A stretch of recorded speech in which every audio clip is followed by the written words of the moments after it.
नमस्कार, आप देख रहे हैं विंध्य भारत और आपके साथ मैं हूं अजिता। हमारे साथ इस समय बात करने के लिए लक्ष्मण तिवारी जी पूर्व विधायक मौजूद हैं। बात क्या है ये मैं पहले आपको बता दूं। अभी हाल ही में रीवा सांसद जनार्दन मिश्रा का एक ऑडियो वायरल हुआ है जिस पे वो साफ तौर से कह रहे हैं रीवा के ब्राह्मणों को कर्मकांड का ज्ञान नहीं है, रीवा के ब्राह्मणों को शादी बारात कराने के तौर तरीके नहीं मालूम, इसके लिए हमें साउथ से पंडितों को लाना पड़ेगा, अब वही इनको सिखाएंगे। साथ ही उन्होंने एसपी कलेक्टर से मारपीट करो तो नेता बन जाओगे जैसी बातें कही हैं। मैं बात कर रहा हूं, कल ही रीवा के कृष्णा राज कपूर ऑडिटोरियम में भारतीय जनता पार्टी का एक बड़ा कार्यक्रम था। भागवत शरण माथुर की 71वीं जयंती थी, उसी दौरान जनार्दन मिश्रा ने ये कहा था। हमारे साथ अब मैं लक्ष्मण तिवारी जी से बात करूं, उसके पहले आपको वो वीडियो भी सुनाई देता हूं।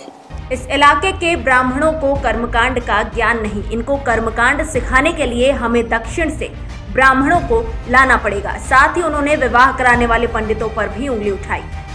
पूरे ठीक तरीके से विवाह कराना नहीं आता, साथ ही नेता बनने की परिभाषा बताते हुए कहा एसपी कलेक्टर से मारपीट कर लो, कमिश्नर की कुर्सी गिरा दो, नेता बन जाओगे। कुछ इस तरीके के बोल थे रीवा सांसद जनार्दन मिश्रा के कृष्णा राज कपूर ऑडिटोरियम में। किसी जमाने में भारतीय जनता पार्टी के संगठन मंत्री रहे भागवत शरण माथुर की 71वीं जयंती के मौके पर जनार्दन के इस बयान से रीवा का ब्राह्मण तबका काफी नाराज दिखाई दे रहा है।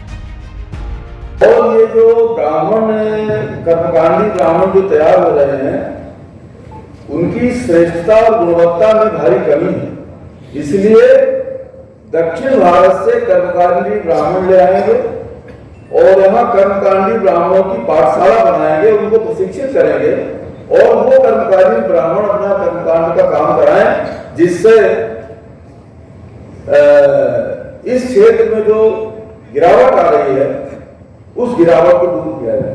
कल्पना कर सकते हैं आप, एक संगठन मंत्री और कर्मकांडी ब्राह्मण माने कर्मकांड सत्यनारायण की कथा से लेकर के और बाकी सारे आयामों तक को करने वाले जो पंडित हैं उनकी श्रेष्ठता में कमी आ रही है, इसलिए हम ऐसे लड़कों को ट्रेनिंग देंगे और फिर इस तरह से जो नीचे तक ये कर्मकांड कराने वाले और पंडिताई का काम करने वाले, जो पुरोहिताई का काम करने वाले लोग हैं उनको हम ट्रेंड करेंगे, उनको शिक्षित करेंगे कि सही उच्चारण, सही कर्म का विधान क्या है और ये काम करें। और इसके लिए वो दुर्भाग्य ऐसा रहा जो आगे वो काम में हो नहीं पाया। तो 3 उदाहरण है कि वो राजनीति से अलग हट करके और कर्मकांडी ब्राह्मणों को का स्तर गिर रहा है। सत्यनारायण की कथा जो पंडित जी कराते हैं उनका वो सही उच्चारण, सही विधि नहीं हो रही है। विवाह पद्धति में सही विवाह पद्धति का उपयोग नहीं हो रहा है, उसमें सही ढंग से विवाह नहीं कराया जा रहा है। इसकी चिंता करने वाला कौन है समाज में? कितने लोग कर रहे हैं? धार्मिक क्षेत्र की बातों की, धार्मिक क्षेत्र है जो इस काम को करने वाले लोग हैं, उस क्षेत्र में भी काम अनुसंधान हो रहे हैं, सारी चीजें हो रही है, लेकिन एक राजनीतिक क्षेत्र का व्यक्ति और इस तरह की सोच रहा है कि शादी की जो आपका जो विधान है उसकी गुणवत्ता में कमी आ रही है। सत्यनारायण की कथा जिस तरह से पंडित सुना रहा है उसकी गुणवत्ता में कमी आ रही है, इसलिए हमको कर्मकांडी ब्राह्मणों की श्रृंखला तैयार करना। और जहां तक मेरा सवाल है तो मैंने तो अपना बता दिया कि उन्होंने कहा कि और मैं तो उद्दंड किस्म का आदमी था और हम लोग को ये मानते थे कि कलेक्टर को अगर एक तमाचा मार दिया जाए तो साल भर की नेतागिरी, 2 साल की नेतागिरी पक्की हो जाती थी और ताके रहते थे कि किस कलेक्टर को मार देना है एक तमाचा में। ये हम लोगों का काम था और अक्सर मौका मिल जाता था, किसी कलेक्टर को काल पकड़ लेना, किसी को एक तमाचा मार देना, किसी को कमिश्नर को कुर्सी से रोक देना। ये वीडियो आपने सुना, लक्ष्मण तिवारी ये वीडियो आपने सुना, क्या कहेंगे अब आप?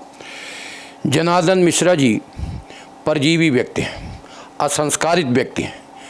ब्राह्मणों की तो छोड़िए, उन्हें किसी भी वर्ग का अपमान करने का कोई न तो संवैधानिक अधिकार है, न संस्कारिक अधिकार है और न समाज की तरफ से अधिकार है।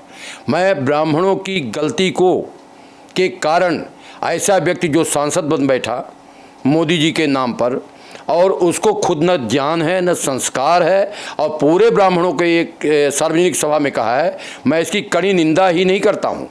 मैं तो ऐसे व्यक्ति को, अगर जिस तरह से आईएएस के बारे में उन्होंने कहा, ये सबसे भारत का सबसे कठिन टेस्ट है, सबसे कठिन परीक्षा के बाद आईएएस जैसे पद पर कोई आसीन होता है, और उनको कहा कि थप्पड़ मारो, इनको फलाना चीन करो, इसके बाद नेता हो जाओगे। वास्तव में ये तो न थप्पड़ मार सकता, ना ये नेता बन सकता, ये तो गंदगी और नाली के कीड़ों को साफ करने वाला सांसद है। और इस तरह से, जिस तरह से रीवा के और तमाम मध्य प्रदेश के ब्राह्मणों का अपमान किया, मैं अपील करना चाहता हूं ब्राह्मणों से कि अगर जब कभी अवसर आए, अब वोट का अवसर आए, भारतीय जनता पार्टी के इस बैनर तले ऐसे लोग जब चुनाव चिन्ह लेकर आए तो इनको वही अपमान करें जो ऑडिटोरियम में सांसद जनार्दन ने किया है।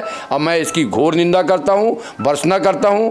और आज डॉक्टर अंबेडकर जी के जयंती के अवसर पर मैं इसको ये समाज की तरफ से, क्योंकि मैं ब्राह्मण समाज का व्यक्ति हूँ और मुझे मालूम है कि जब ब्राह्मणों को किस तरह से अपमान किया जाता था, तब इसके जनार्दन जैसे लोग उस पर करते रहे होंगे, तभी ब्राह्मणों को अपमान किया जाता रहा। मैं भी ब्राह्मण हूँ, इस नाते मैं इसकी घोर भर्त्सना करता हूँ और समाज के लोगों से अपील करता हूँ कि अब ऐसे लोगों को समाज में और ख़ास तौर पर राजनीति में से बाहर करो, वरना गंदगी का अंबार लगा देंगे। गंदगी का अंबार लगा देंगे।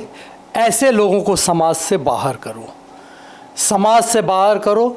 जब कभी चुनाव का वक्त आए तो इस बात को याद रखना, ब्राह्मण समाज के जिस तरीके से यहाँ पर रीवा सांसद ने जो भी कहा है, जिस तरीके से अपमान किया है, वो कतई भी भूलने योग्य नहीं है।